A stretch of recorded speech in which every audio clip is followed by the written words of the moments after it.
अपना विद्यालय में आप लोग का स्वागत है। मैं विकास कुमार।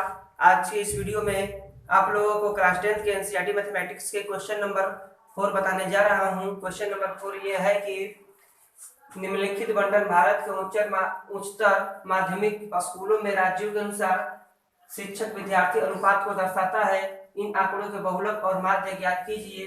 दोनों मापकों की व्याख्या कीजिए। हमें एक सारणी दिया गया है। इस सारणी में बताया गया है कि प्रति शिक्षक विद्यार्थियों की संख्या और राज्य संघीय क्षेत्रों की संख्या। पहले स्टेट और केंद्र शासित प्रदेश। संघीय मतलब केंद्र शासित प्रदेश, यानी कि इस सारणी में बताया गया है कि 3 ऐसे राज्य या केंद्र शासित राज्य ऐसे हैं जहां पर शिक्षक की संख्या 15 से 20 है। 8 ऐसे राज्य हैं जहां पर शिक्षक की संख्या 20 से 25 है, यानी एक विद्यार्थी पर। तो इस सारणी की मदद से हमें माध्य और बहुलक ज्ञात करना है। तो चलिए वीडियो शुरू करते हैं और सवाल हल करते हैं। तो दिए गए सारणी को हम लोग इस रूप में लिखते हैं।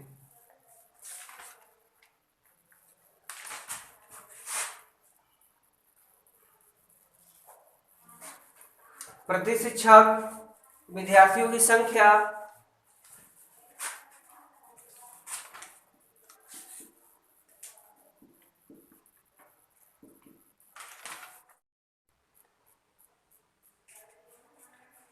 तो हमारा वर्ग अंतराल दिया है 1000 से 1500, नहीं 15 से 20, 20 से 25, 25 से 30। दिए गए सारणी को इस रूप में लिख लिए। इसके बाद एक साइड ज्ञात करना है। प्रत्येक सवाल की तरह इस सवाल को भी मैंने या आप लोगों ने इन दोनों को जोड़कर 2 से भाग दे दीजिएगा तो एक साइड निकल जाएगा। देखिए पहला का जो दोनों का मान है 15-20 है, 15-20 को जोड़ देंगे। 15-20 भागे 2 तो 20-35 हो जाएगा। 35 भागे 2 भागा देंगे तो 17.5 आएगा। तो पहला का कितना गया 17.5। अब दूसरा ज्ञात करना है एक साइड। तो दूसरा का कितना है 20-25 है तो 45। 20-25 को जोड़ेंगे तो 45 आएगा। 45 भागे 2 तो 22.5 आएगा। 22 जोड़ेंगे 44 से 45। अब इसी तरह दोनों को जोड़कर 2 से भाग दे देंगे तो आएगा ये क्या होगा 27.5, 32.5, 37.5, 42.5, 47.5। इसके बाद 52.5। अब डी आई हमें ज्ञात करना है। डी आई का फार्मूला होता है एक्स आई माइनस ए। एक्स आई हमारा 17.5 है और ए यानी बीचों बीच का मान ज्ञात करेंगे। देखिए 1 2 3 4 5 6 7 8 वैल्यू है एक्स आई का। तो हमें आधा आधा करने से नहीं निकलेगा। देखिए 4 ऊपर कर दिए, 4 नीचे, बीच में कोई वैल्यू नहीं बचा तो बीच का वैल्यू। अब देखिए 3 ऊपर करते हैं, 4 नहीं लेंगे, अब 3 लेंगे। 3 ऊपर 3 नीचे, अलग अलग कर लेंगे। यहां से 3, यहां से 3, अलग अलग कर लेंगे। बीच में कौन बच गया, ये 2 वैल्यू बच गया।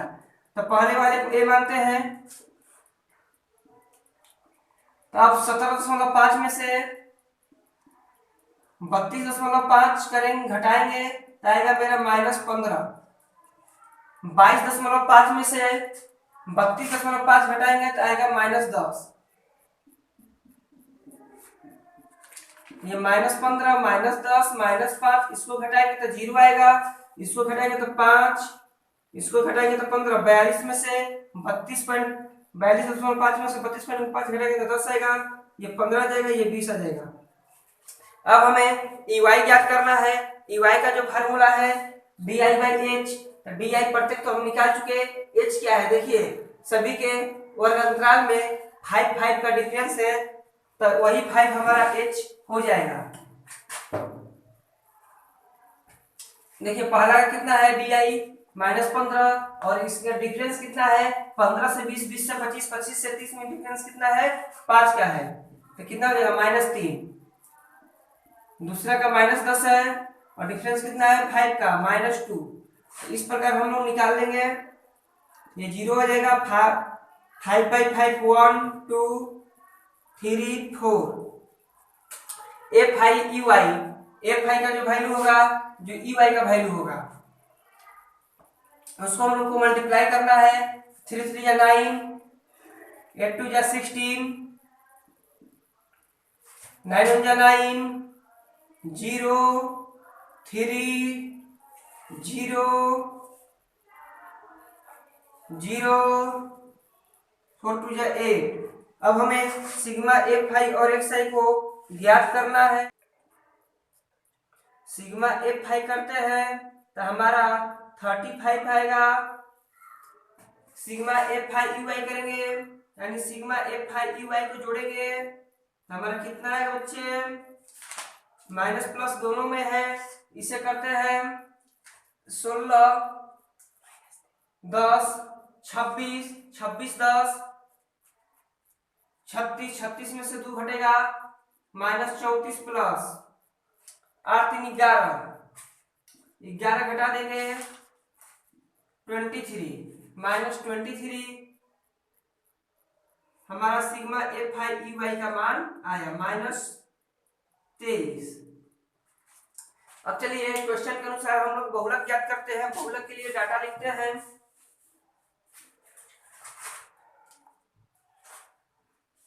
उस क्वेश्चन को इरेज कर देते हैं।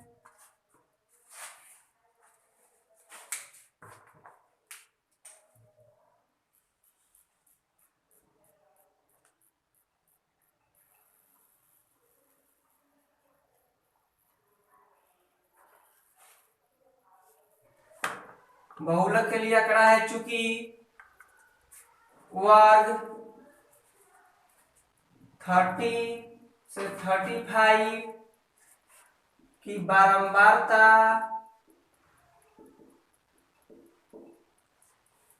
सबसे अधिक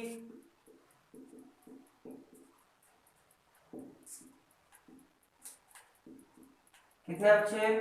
10। इसलिए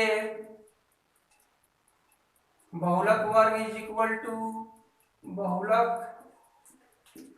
वर्ग बराबर 30 से 35। एल इज इक्वल टू, इन दोनों में कम किसका है, निम्न वैल्यू किसका है? तो 30 का है। 30 से 35 की बारंबारता F1 कितना है? तो 10 है। 10 से ऊपर कितना वैल्यू है? तो 9 है। F2 वैल्यू 10 के नीचे कितना वैल्यू है? 3 है। और एज इन क्लास साइज 15 से 20, 20 से 25, 25 से 30 के बीच अंतर कितने का है? तो 5 का है। तब बहुलक बराबर mode is equal to L plus F1 minus F0 by 2F1 minus F0 minus F2 multiply H. L की वैल्यू 30 है plus F1 10 minus 9 2 multiply 10 minus 9 minus 3 multiply 5 30 plus 1 by 20 minus 12 multiply 5 30 plus 1 by 8 multiply 5 30 plus 5 by 8। इसे हम लोग divide करेंगे तो ये 50 होगा। 50 तो 6 48 फिर 2 6 30.62 ऐड करने पर होगा। और इसे शॉर्ट फॉर्म में लिखा जाता 30.6। लगभग ऑलमोस्ट हमारा ये बहुलक आया। अभी हम लोगों को माध्य ज्ञात करना है, तो अब हम लोग माध्य ज्ञात करते हैं। माध्य के लिए क्या करते हैं? तो हमें ए चाहिए पद विचलन विधि में। ए हमारा 32.5 है हमारा। फिर उसके बाद सिग्मा एफ आई क्या है? सिग्मा एफ आई 35 है। सिग्मा एफ आई यू आई कितना आया है -23 और एच वर्गांतराल के बीच गैपिंग कितने का है तो 5 का है। पद विचलन विधि का सूत्र लिखेंगे माध्य x बार is equal to A plus sigma F I U I by sigma F I multiply H. A की वैल्यू है 32.5 प्लस सिग्मा एफ आई की वैल्यू है एफ आई वाई की -23, एफ आई की वैल्यू है 35 मल्टीप्लाई 5, एच की value हो गया 5।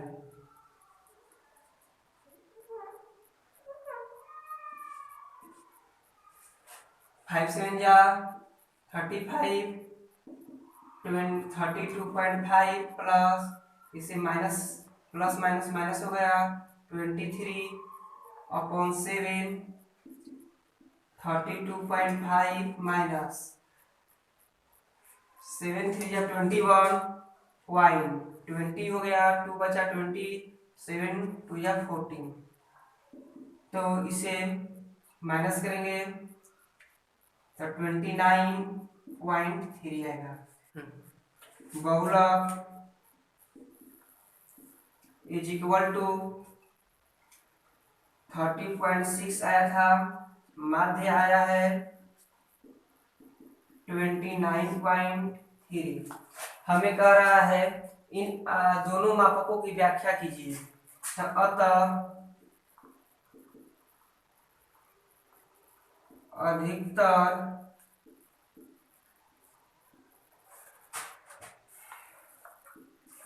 राज्यों या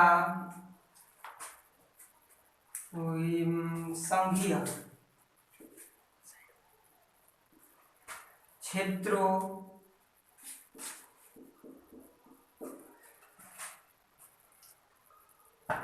के शिक्षक विद्यार्थियों का अनुपात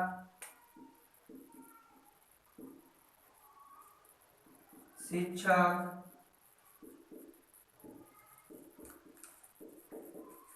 विद्यार्थियों का अनुपात यानी बहुलक 30.6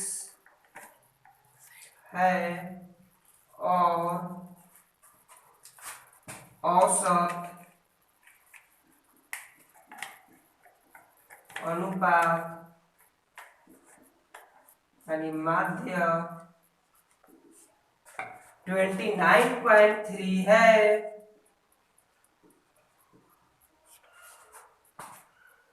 इस प्रकार हम लोगों ने एक्सरसाइज 14.2 का क्वेश्चन नंबर 4 को पूरा किया।